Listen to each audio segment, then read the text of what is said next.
kíákíá ọ̀yọ̀ǹda mi. Ariẹ̀rí ó wà nù tàríkh wípé àwọn kan ní anabuwa Muhammad anabi fẹ́ ìyá ńlá wa Aisha ní ọdún 6 ó sì wọlé tọ̀ ní ọdún 9. Kíni ìwà ń bẹ nínú nítorí máa ń lò against ẹ anabi wọ́n fi ń pe anabi lóṣì ná inú eléyìí ní sí inú common law tá à ń lò Nàìjíríà child abuse lápè child abuse ní ó ní iye ẹ̀wọ̀n rẹ̀ wọ́n fi ń ṣàfihàn sọ́dọ̀ anabi ipá anabi fẹ́ Aisha ní ọmọ ọdún 6 ó sì wọlé tọ̀ ní ọdún 9 yọrọ yìí rí bẹ́ẹ̀. Naam.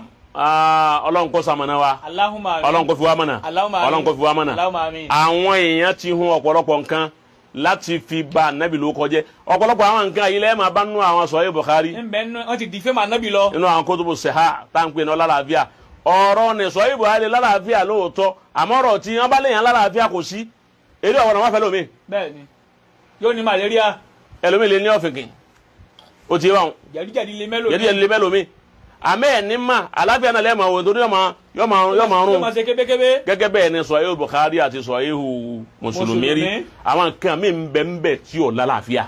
àwọn àsáwọ̀ ti wọ̀. àwọn àsáwọ̀ ń bẹ tí ò lálàáfíà àmọ́ èyí tó bá lálàáfíà ń bẹ á máa lò ó omi náà tí ò bá lálàáfíà tá a bá rí wípé a lè bá a lọ tá a sì ta wílù ẹ̀ tá a bá lọ ń bẹ́rẹ́. tá a rí gbígbé sí. tá a stéètì ọrùn rẹ̀ tí ó fi lálàáfíà ká ṣe bẹ́ẹ̀ èyí tá a bá ti rí kájú nù inú èyí tá a lè rí lọ inú ẹni tí ya ńlá wa Aisha yìí torí wọ́n fẹ́ lọ wípé Aisha tètè wú wípé àwọn ọmọ Lárúbáwá wọ́n ètè máa wú kò sí bí ọmọ ṣe lè wò ó wú tó yẹ pé ọdún 9 age láwa ní ó ń sí Ọlọ́run bá nábì ti tóni sallallahu alayhi wa sallam wà lè fẹ́ ọmọ. àkọ́fẹ́yàwó ànábì tó fẹ́ ojú ànábì lọ. bẹ́ẹ̀ni bàbá yálà wa Khadija. yálà wa Khadija gba ọdún 15 lọ́wọ́ ànábì Muhammad. Allahu ta'ala anha.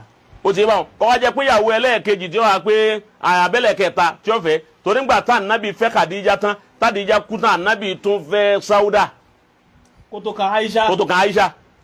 káwá pé ìyá ńlá wa Aisha yìí ni ànábì ó tún wá ní ọdún 9 ló kù tó òun jábàlẹ̀ ẹ̀ kíní yẹn ìbánilókọ jẹ́ ní fún sí Ọlọ́run. ó jẹ́ fún ànábì. kọ́dà bẹ́yàn bá tún kà téèyàn bá tún sọ yóò tún máa pààyàn lẹ́kùn wípé wọ́n kọ eléyìí kalẹ̀ àwọn tí ń bá sì ń kàtírà ó tún máa wá kà ẹni bá wá kàtírà tí ó bá wá lọ jìndò kọ́ lọ wá nǹkan míì wípé ǹjẹ́ àtúrí nǹkan míì tí wọ́n kọ táfi máa pélé yìí bàbá wà mí lọ tá a bá rí míì rárá láìsí àwọn ìpè ìjó òtọ́ ni àbírọ́ ni àmọ́ pọ̀lọpọ̀ àwọn èèyàn wá míì ẹyọ kan tán mú lọ́wọ́ òun náà ni wọ́n ń tẹ̀lé ẹni ọba yìí ti ṣerú nǹkan báwọn child abuse ni wọ́n pè wọ́n wá pẹ̀rú ẹni bẹ́ẹ̀ ni humanizer ó ti yé humanizer ò sínú tí Ọlọ́run fi ròyìn àwọn ànábì rẹ̀ àwọn ànábì Ọlọ́run pé màṣùmùn ni wọ́n ṣètánì ò ní lò wọ́n dépò tí wọ́n ṣe nǹkan míì táyọ̀ máa fi bu wọn lẹ́yìn rẹ̀ ànábì ò ní nǹkan kan tá a lè fi bu nu gbogbo nǹkan yẹn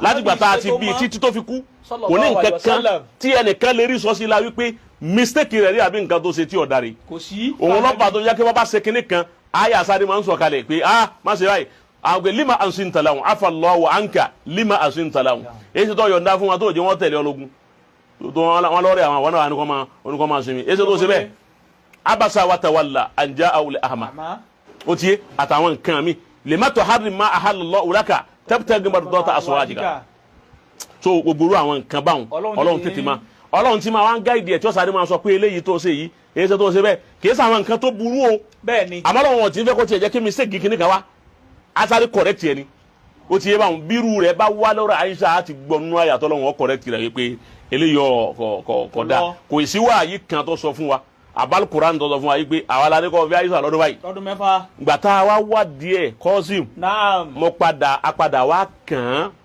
èyí tó dáa jù yín lọ èyí tó dáa jù yín lọ láti máa yí pé nǹkan kí nǹkan ni wọ́n gbé ló ń ṣe Ọlọ́run lọ́wọ́ tó fi ti ànábì tó fi ti ń ṣe Ọlọ́run sallallahu alaihi wasallam ó ti yé báwọn tó sì bá òfin làákàyè ọba làákàyè lọ ó sì bá àwọn al-qanunul wad'i ẹ̀sọ́ bẹ́ẹ̀ ọba lọ al-aqlu wa naqilu ọba méjì lọ ó ti yé òun ni wípé ìyá ńlá wa Aisha radiyallahu ta'ala anha ìgbà tí ẹ máa wo omi tó ti mọ èjì tí ànábì fẹ́ Aisha rè Asma'u bintu Abi Bakr ó ti yé tó jẹ́ ìyàwó Zubair bunu Awam ìyàwó ẹ̀ òun ni Asma'u bintu Abi Bakr òun ló bí Abdullah ibn Zubair ó ti yé Asma'u yẹn ọdọ́ tá Ànábì ń kó Mákà tí ń ṣe ìyá lọ Mádínà Asma'u ń bẹ ní age of 27 years níjọ́ náà lọ́dún náà ibi tẹ́ ti mánu wípé ọ̀rọ̀ yípa Ànábì fi Aisha lọ ọdún mẹ́fà wa wọlé tọ̀ lọ́dún mẹ́sàn-án ká yọ kú inú ọ̀rọ̀ tá a máa sọ kódà bí èèyàn bá ń sọrú rẹ̀ àbá ó súnmọ́ kí Ọlọ́run ọmọ gba irun àtàwé rẹ̀ ń wá bínú Ọlọ́run torí ń parọ́ mú sí Ọlọ́run wa man yushakkiki ar-rasul min ba'di ma tabayyana lahumul huda wa yattabi ghayra sabilil mu'minin nuwallihi man tawalla jahannama wa sa'at masira gbogbo ntọ́ bá wò lè ṣe ń ṣe tó o bá ń sọ pé Ànábì fẹ́ Aisha ọjà balẹ̀ Aisha lọ́dún mẹ́sàn-án ó lè pàdé àánú ọ̀dọ̀ Ọlọ́run ó tiẹ̀ èyí tó jẹ́ òtítọ́ òun rèé èyí òun irọ́ nìyí èyí tó wájú òtítọ́ rèé Asma'u ń bẹ ní 27 years lọ́dún tá Ànábì fẹ́ jáde kúrò ní Mákà lọ sí Mádínà 27 years ló wà ẹ mú lọ́wọ́ báwọn. ó wá gba ọdún mẹ́wàá lọ́wọ́ ìyá ńlá wa Aisha ẹ̀yọ ọdún mẹ́wàá kúrò ní 27 years. ó kù 19. 19 bó. 27. ọ tẹ̀lé mi mọ́ ni. 20 káyọ̀ mẹ́wàá kúrò ní 27. ó kù 17. ó kù 17. 17 mẹ́tàdínlógún ló kù. Ànábì wá dé Mádínà ọdún kejì ọdún kan pé ń pọ́dún kan tó dé Mádínà tí ń jọ́dún kejì rẹ̀ lọ́yẹ̀sẹ̀ fẹ́ Aisha ẹ fi ọdún kan kún 17. ó jẹ́ 18. 18 years la Ànábì fẹ́ Aisha. sallallahu alayhi wa sallam. Ànábì fẹ́ yà ńlá wa Aisha ní 18 years. ó fẹ́ Aisha ní 18 years. ọmọ ọdún méjìlélógún. ìgbà wọn láyẹ̀sẹ̀ wá sọ pé àwọn ọmọ alárúbá máa wú ọmọ 18 years nígbà wọn yóò tó wá máa tó ọmọ 30 years. yóò ti ṣe dáadáa. yóò ti yóò ti ṣe dáadáa. kọ́dà 18 years ti wá ń yà yín náà. ó ti. wọ́n ti lọ wọ́n ti lọ. torí èrò òfin Nàìjíríà gbọ́dọ̀ lé ọmọ 18 years kó wá níbo ló ti gbóyún wá. kò sí. wọ́n sì lọ lé ọkọ kẹ́ wọ́n fọlọ́kọ̀ mú bàbá rẹ̀. gbogbo nǹkan tó wà lábẹ́ òfin Nàìjíríà tó bá ti kọjá 18 you can do and undo o free. so ti get báyìí. Asma'u bintu Abubakri ó ju ìyá wa Aisha lọ lọ́dún mẹ́wàá. ó sì jẹ́ 27 years l'Ànábì kúrò ní Mádínà lọ Mákà lọ sí Mádínà. ó wá pọ́dún kan gẹ́gẹ́. Ànábì fẹ́ Aisha. ń jẹ́ pé Aisha ọmọ jẹ́ 18 years. Asma'u ọmọ jẹ́ 28 years. ẹ̀rí rèé wípé ìyá wa Aisha Ànábì wa Muhammad dàánù pa Ànábì fẹ́ Aisha lọ́mọdún mẹ́fà. ó wọlé tọ̀ lọ́dún mẹ́sàn-án dàánù. Ànábì wa Muhammad fẹ́ ìyá wa Aisha ní ọmọ ọdún méjìdínlógún. ìtọ́lọ́nu èyí wọn ni gbogbo ohun tí ń jẹ́ mùsùlùmí ayé lẹ́ẹ̀ma múláwọ́ lẹ́ẹ̀ma fi fún wa àwọn tí ń bá ń bí wípé èyí ṣe tá Ànábì yín fẹ́ Aisha ní ọdún mẹ́sàn-án ẹ wá sọ fún wọn pé kò rí bẹ́ẹ̀ ẹ fún wọn lẹ́rìí eléyìí tí mo fún yín yìí. Masha Allah. bó wọn náà bá sì gbìyànjú ìwọ tọjá àfa ni wọn náà. wọn náà ọ ń sọ pé ọ ní jìnnà. wọn náà wá tíra ọlọ́lẹ̀ kan eléyìí tí. awi. ọlọ́lẹ̀ kan eléyìí tí awi rẹ. àfa tí ó bá tiẹ̀ yóò bá takò wá sóun náà lè fọmọ rẹ̀ obìnrin ọdún mẹ́fà tó lè fi lọ́kọ. torí ó tún lè dìjà wọn ṣe pé ó sì lónú kí ẹsọ ọdún mẹ́sàn-án lọ́fẹ̀ẹ́ ó sì ló nífẹ̀ẹ́ Ànábì Muhammad definitely ò nífẹ̀ẹ́ Ànábì torí ntí ọmọ bú Ànábì lọ ń sọ jáde lẹ́nu tó ìjẹ́ pé kò rí bẹ́ẹ̀ irọ́ ni. bó la ṣe hun ìhun kún hun lérí ohun sí Ọlọ́run. dànù látòní. dànù. bá Ànábì ìfẹ́ lọ́dún mẹ́fà wàá mú tuntun eléyìí ní lọ́dún mẹ́sàn-án èyí bá yẹn ṣe yí wí òun ni ọmú. so bí ó ti rí nù. akramakumullah. eléyìí tí ó á kù tọ kọ́nsálẹ̀. baba. ẹ fún mi lọ́jọ́ kan. ó kẹnu. ẹ fún mi lọ́jọ́ kan. òun ni ọ̀rọ̀ alukur'an. tọ ọkọ sísàlẹ̀. ẹ ń bẹ nínú ẹ baba. wípé ìbéèrè mẹ́ta iná àlọ́kọ́ bẹ́ẹ̀. odidi ni. alákọ̀ọ́kọ́ ó ní alukur'an. ìjẹ́ èdè Lárúbáwá lọ́lọ́run fi sọ kalẹ̀ àbí èdè Lárúbáwá. èdè wo lọ́lọ́run fi sọ kalẹ̀ fún Ànábì Muhammad kó tó di èdè Lárúbáwá. ó ti yé. naam. ọ̀kan nù. alákọ̀ọ́kọ́ nù. ẹlẹ́ẹ̀kejì èdè tí a máa sọ lálìjánná. èdè wo la sọ lálìjánná. èdè wo la sọ lálìjánná. èdè ẹlẹ́ẹ̀kẹta èdè wo ni àwọn ará. inú sàárè babadẹnu sàárè. ni wọ́n máa sọ. èdè wo làwọn màláíkà máa fi bá wa sọ̀rọ̀. wọ́n máa bá wa sọ̀rọ̀. àádọ́ máa fi dáhùn. ó di mẹ́ta. ó di mẹ́ta. ẹlẹ́ẹ̀kẹrin ló wá pé ọ̀rọ̀ Isra wal Mi'raj. ìjà Ànábì rí Ọlọ́run sóhun àtọ́lọ́hun jọ dúró báyìí àbóhun àtọ́lọ́hun ọjọ́ dúró báyìí. ìbéèrè mẹ́rẹ̀ ni tó kọ́ mi. mẹ́rẹ̀ ni wọ́n wá gbéyìn wa máa lónìí yọ̀ǹda mi. báyìí lónìí. ẹ mú ọjọ́ míì fún mi pẹ̀lú ògùn Ọlọ́run Ọlọ́run sì bá wa yóò bá wa yanjú rẹ̀. a yan méjì. pẹ̀lú ògùn Ọlọ́run bá wa yanjú ẹ̀. Ọlọ́run jẹ́ àríyìn fẹ́. torí pé Ànábì Muhammad sallallahu alaihi wasallam ìjọ wọn àtọ́lọ́hun jọ dúró. sọ̀rọ̀ lọ́hùn. yóò ti bá wọn kàmá kọ́ bá kàwùsẹ́ ní àwọn àdínà òun Dubai Ọlọ́run náà ti Dubai Ọlọ́run wa ń bá sọ̀rọ̀ òun náà ń bá.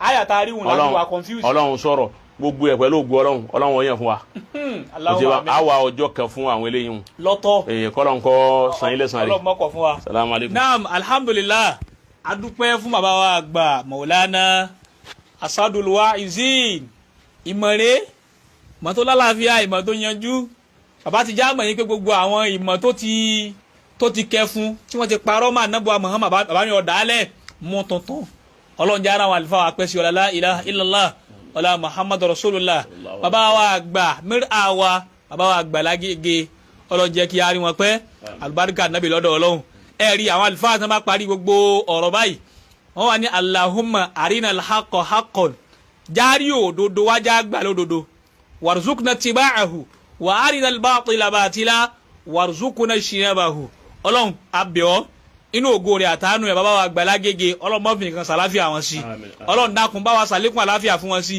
ọlọ́run gbé wọn lékè ọ̀tá bọ̀ ṣe ń gbé wọn lékè jájẹ ọjà jálẹ̀ bisimilayi kan ìlàfi bàbá wa àgbàlá gègé lónìí bàbá wa àgbà àtàyè ṣe tí wọ́n ń jẹ́ ọmọ bàbá lágége bàbá náà kó wọn sínú àtàwọn tá à ń jẹ́ olólùfẹ́ wọn ọlọ́run já máa bẹ inú ayọ̀ àtàláfíà ara bisimilayi ìlàfi bisimilayi rahman rahim ìlàfi kọ́rẹ́sìn ìlàfi hẹ́mọ̀rọ̀ àtàṣàṣọ́yì alẹ́dà àtàmọ̀ mi jóhin wa amúnà mi káwọ́. a tún lọ ẹ bá ń béèrè ìbéèrè yìí mo béèrè ẹ mo ti béèrè ẹ ń jò ní ààrẹ ni dáhùn. wọ́n ti ń gbọ́dọ̀ àlẹ́ jì báyìí. mo wá fẹ́ kẹ́ ẹ bá ń béèrè ẹ mo sì fẹ́ kẹ́ ẹ bá ń fan kí àfa àti oṣù mídíà yìí kó cast. kọ́ bá ń gbé káàkiri bẹ́ẹ̀. mo fẹ́ béèrè lọ́wọ́ gbogbo mùsùlùmí ayé. kí ni ìbéèrè o. ẹ mú àyà wa tọ́lọ̀ ti ní kí a máa wo àkáǹtì iṣẹ́ oníṣẹ́.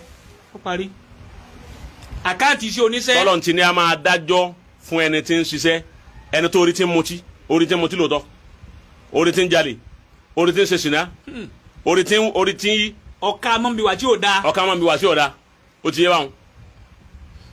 ẹ mú àyà wa tọ́lọ̀ ní adájọ́ ohun tí ń ṣe ni fún.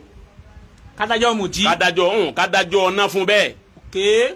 sẹ̀rí àtọ́lọ̀ ń bá ní adá fọlọ́tí ó ti yé wa òun ládàá fún. ó ti ọlọ́run wa gbé sẹ̀rí àkàn wa nú Al-Qur'ani fún ọlọ́tí sẹ̀rí àrẹ náà ni ká sọ fún wípé n tó ń ṣe yìí o bọ́ bá ṣe é bẹ̀ kú o. padà kì í sọ̀nà. bẹ́ẹ̀ yẹn bá ṣe é bẹ̀ kú o ó ṣe é ṣe kọ́ mọ́ra àná ọlọ́run ìkìlọ̀ ló kìlọ̀ fún ọ gbọ́dọ̀ sọ fún yàn wípé ọmọ náà ni ọ gbogbo ẹni yòówù tó bá sọ fún yàn wípé lágbájá ọmọ náà ni ọ kó tó wọn lè pàdé àná ọlọ́run. tọ́ subhana rabbika. rabbil izzati amma yasifuna bẹ́ẹ̀ rí wá bọ̀ bá rí.